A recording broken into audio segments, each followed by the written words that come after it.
Shalom, shalom, soyez bénis en ce jour, que la grâce, la paix de Dieu soit multipliée dans vos vies. Bienvenue à Vie Glorieuse. Vie Glorieuse est une vie basée, fondée sur la parole de Dieu. Est-ce que tu sais que ton heure de prière est la foi que tu démontres à Dieu? Et tu vas prendre avec moi en ce jour Marc 11, le verset 23. La Bible dit, Jésus leur dit alors, ayez foi en Dieu.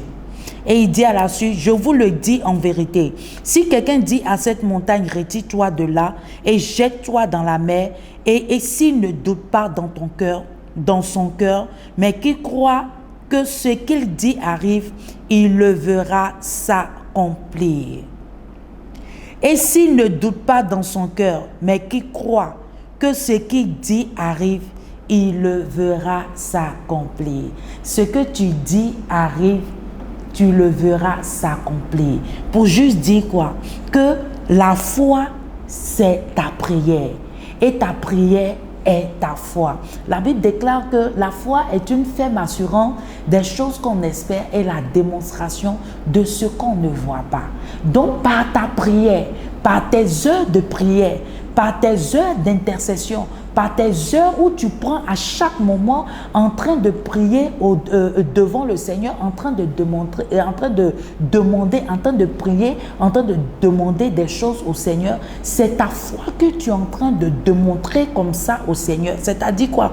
Que je demande quelque chose, je ne le vois pas, mais je crois que par ma prière, par mon insistance, par ce que je suis en train de faire, le Seigneur va forcément se révéler à moi et le Seigneur va tourner son regard favorable envers moi. Parce que quoi? Ma prière est constante.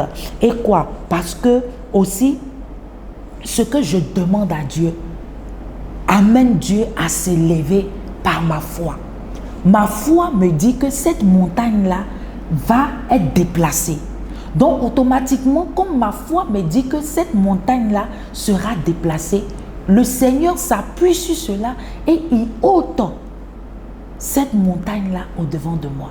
Donc, il est important que dans tes prières, dans tes supplications, dans tes heures de prière, que tu amènes ta foi en action par les paroles que tu dis.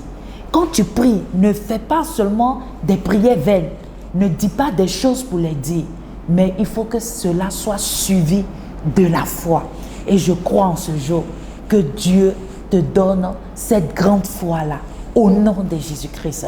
Et si tu es là en ce jour, tu ne connais pas le Seigneur en tant que ton Seigneur sauveur personnel, j'aimerais te dire de choisir la bonne part. La bonne part, c'est Jésus-Christ de Nazareth, celui-là même qui nous donne la foi.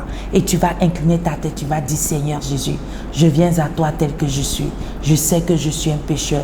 Pardonne-moi et délivre-moi au nom de Jésus-Christ. Je t'accepte comme mon Seigneur et sauveur personnel. Si tu as fait cette prière, sache que le Seigneur t'a déjà pardonné et il t'a accepté comme son enfant. Sois béni en ce jour. C'est ce que j'ai voulu partager avec vous en ce jour. Aie des heures de prière où tes heures de prière sont suivies par une prière de foi. La prière avec la foi. Sois béni. C'était Vie Glorieuse avec Essena Moti qui dit une vie qui est basée, fondée sur la parole de Dieu. Sois béni et à très bientôt. Bye bye.